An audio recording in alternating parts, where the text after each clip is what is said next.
2021 সালে আফগানিস্তানে পশ্চিমা সমর্থিত সরকারের পতনের পর তালেবানরা দেশের ক্ষমতা দখল করে। ওই সময় হাজার হাজার মানুষ, বিশেষ করে পশ্চিমা দেশ এবং এজেন্সিগুলোতে কাজ করা মানুষেরা সবচেয়ে বেশি বিপদে পড়ে।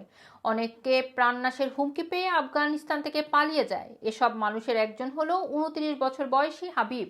2021 সালে তালেবান ক্ষমতায় আসার পর হাবিব আরও অনেকের সাথে দেশ ছেড়ে পালিয়ে যান। স্ত্রী, সন্তান সহ পরিবারের অন্যান্য সদস্যদের দেশে রেখে পাকিস্তান হয়ে ইরান, তুরস্ক, বুলগেরিয়া, হাঙ্গেরি, জার্মানি, ফ্রান্স হয়ে যুক্তরাজ্যে আসেন। দীর্ঘ এই জার্নিতে তিনি কখনো পায়ে হেঁটে, কখনো লরিতে করে জীবনের ঝুঁকি নিয়ে এদেশে এসেছেন। এই জার্নিতে কখনো তিনি বর্ডার ফোর্সের গুলি খেয়েছেন, কখনো বা জেলে গিয়েছেন। টাকা না থাকা এবং জঙ্গলের মধ্যে বেঁচে থাকতে গাছের পাতাও খেয়েছেন। দীর্ঘ জার্নি শেষে যুক্তরাজ্যে আসার পর তিনি হোম অফিসের কাছে অ্যাসাইলাম আবেদন করেন। ওই সময় ব্রিটিশ সরকার রুয়ান্ডা প্ল্যান নিয়ে কাজ করছিলেন। অন্যদের সাথে হাবিবও রুয়ান্ডায় নির্বাসিত হওয়ার ঝুঁকিতে থাকেন। কিন্তু হাবিবকে অবাক করে দিয়ে 2023 সালে সরকার তার অ্যাসাইলাম আবেদন গ্রহণ করে তাকে অভিবাসী হিসেবে স্বীকৃতি দেয়। হাবিব বলেন, দেশে গেলে তাকে নির্ঘাত মৃত্যুবরণ করতে হবে। সেই রকম একটা অবস্থাতে এসে ব্রিটিশ অ্যাসাইলাম আবেদন করে সফল হওয়া তার জীবনের জন্য একটি অন্যতম বড় প্রাপ্তি। অবশেষে হোম অফিস তাকে একটি অস্থায়ী শেল্টারে থাকার ব্যবস্থা করে দেয়। হাবিব এখানে থেকে কাজকর্ম করে নিজের এবং পরিবারের জন্য ভালো কিছু করার স্বপ্ন দেখতে থাকেন। কিন্তু তার সেই স্বপ্ন অল্প দিনের মধ্যে দুঃস্বপ্নে পরিণত হয়।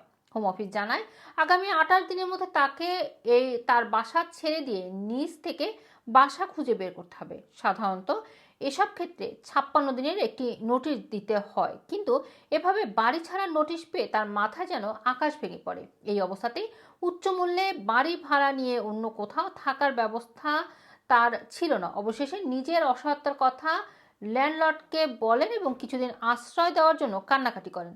কিন্তু তাতে কোনো কাজই হয়নি। শেষ পর্যন্ত তাকে বাড়ি ছেড়ে দিতে হয়। হাবিব বলেন, তিনি তিনি আসলে গৃহহীন হয়ে যান এবং উদ্বাস্তু হয়ে যান। লন্ডনে তার এক বন্ধুর বাসায় কিছুদিন ছিলেন। তার বাসায় কখনো গেস্ট আসলে তার গাড়ির পেছনে ঘুমাতে হতো তাকে।